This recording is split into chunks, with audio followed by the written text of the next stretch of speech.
What's up, everybody? Excuse me, Brian Edwards, MajorWager.com. It is Friday, a little bit after 6 Eastern on January 28th. Shout out to my friend Holly. Happy birthday. Gonna get into my NFL picks for the weekend. But before we do that, let me give you the lines from the Westgate Superbook in Las Vegas for all four potential Super Bowl matchups. So the Chiefs are minus 2.5 to the Rams. The Westgate opened the total at 54.5. It has come down to 52.5 as of 6 hours ago, according to the Westgate's Jeff Sherman. The Chiefs are minus 3 to the 49ers, and that total has moved from 49.5 to 50. And the Rams are 3.5-point favorites to the Bengals, and that total is 51.5, and the 49ers are 2.5-point favorites to the Bengals, and that total opened at 46.5 and is now at 48.5. Two plays I like there, and you can already bet these, or at least at the Westgate you can. I love the Chiefs minus 3 to the Niners, and I like, but a lesser degree of infatuation, if you will, Rams KC over 52.5. And as I'll bring up in a minute, the over's hitting 7 straight for KC. Okay, two Sunday's games. All right, I have 2 plays on the AFC.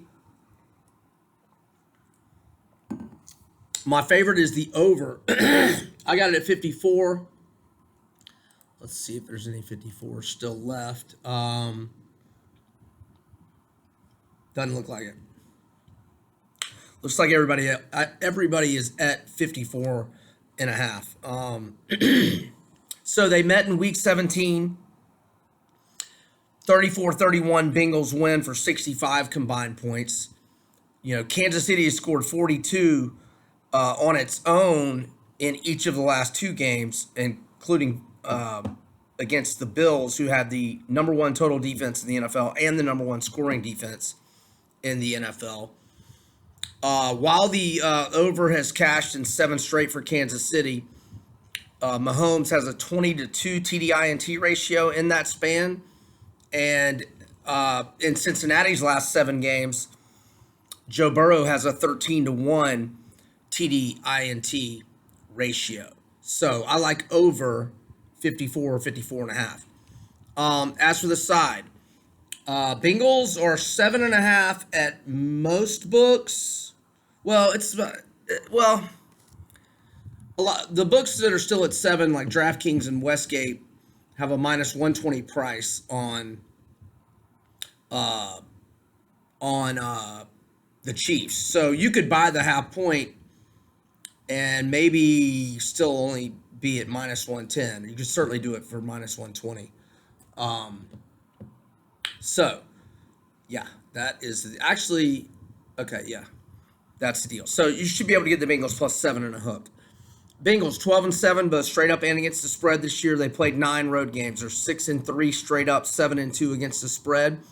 They have covered in 6 straight games. They've won outright in 5 of those. The only loss when they were resting some guys in that regular season finale. The Bengals have been underdogs 10 times this year. They're 7-3 against the spread with 6 outright wins, including the 34-31 home win as a 3.5-point home underdog to the Chiefs. This is their richest underdog spot of the 10 previous ones when they were in the dog roll. This is the largest. In that first meeting, Joe Burrow, 30 of 39 passes, 446 yards, 4 touchdowns, 0 interceptions. Jamar Chase, 11 receptions, 266 yards, and 3 touchdowns. Since then, Honey Badger got hurt, although all indications are that he's got a good chance to play, but he did have a concussion last week, left the game in the first half, did not return. And they were a mess without him. And I think Cincinnati's going to be able to score whether he's out there or not. I'm not a big props guy, but I'm not against Joe Burrow 290.5 over passing yards,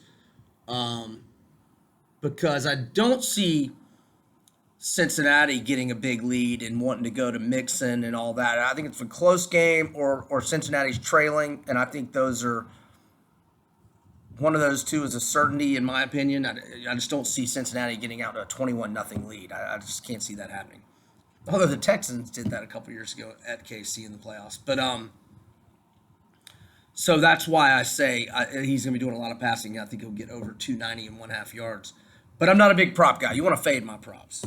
I rarely mention props though anyway. So yeah, I like Cincy plus 7.5, but I like the over better. And look, it's a total in the mid-50s, so if you get 2 or 3 sustained drives and end up in field goal attempts, you can be in trouble fast. But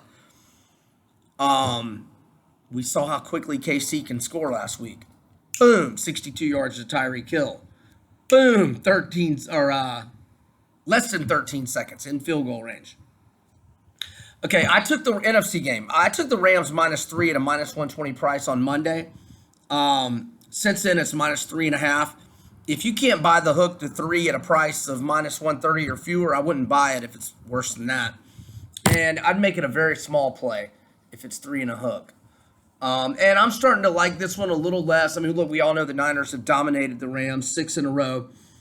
Now, but this is the 4th road game in 4 weeks for San Fran. And but I mean that in terms of getting on an airplane and having to travel. Not that it's a long flight. And then it's the second of these 4 that is just from San Fran to LA. But in terms of it being a road game, in terms of home crowd noise, you know, I've been reading and hearing all day about, you know, Vivid Seats and all the sales of the tickets and blah, blah, blah, blah, blah. Apparently the Niners are going to have 65% of the crowd at a home game in the NFC Championship game. And the NFL awarded Los Angeles two NFL teams? They can't even put more than 50% of their own fans for a home game in an NFC Championship game? Wow, that's absurd. So it is a road game. They do have to travel for the 4th time in 4 weeks, which is brutal. I mean, how many times have you gone on vacation back-to-back weekends, and then the 3rd weekend, I mean, you don't want to go anywhere. You don't want to go anywhere for a month. Or if you're like me, you don't. Or maybe 2 months. And 4 times in 4 weeks, they got to pack their bags and travel, get on an airplane. No bueno. But, you know, the 49ers' recent domination and this home crowd factor is making me walk back this LA play a little bit or just have a tinge of buyer's remorse. So I'm not really, you know, encouraging listeners too much to play this, especially if you're not at -3 or especially if you got to pay like a -140 price to -3, which I would not even pay. Yeah, but I'm going to stick with the Rams. I mean, Stafford's looked great. They're not going to fumble 4 times this week either. They're not going to fumble 4 times. 4 fumbles? I know San Fran has schemed things up and made Aaron Donald a non-factor in a lot of these head-to-head meetings. But him and Von Miller are playing very well right now. Stafford, 4 touchdowns, no picks, 74.5 completion percentage. I mean, the way they dominated Arizona, the way they go to Tampa, fumble 4 times, and still win. Very impressive. All right, that's my championship weekend. That's my thoughts. And, yeah, San Fran did not score an offensive touchdown last week. Oh, that's next door. I'm Brian Edwards, MajorWager.com. Best of luck with your bets and ball games. Over now.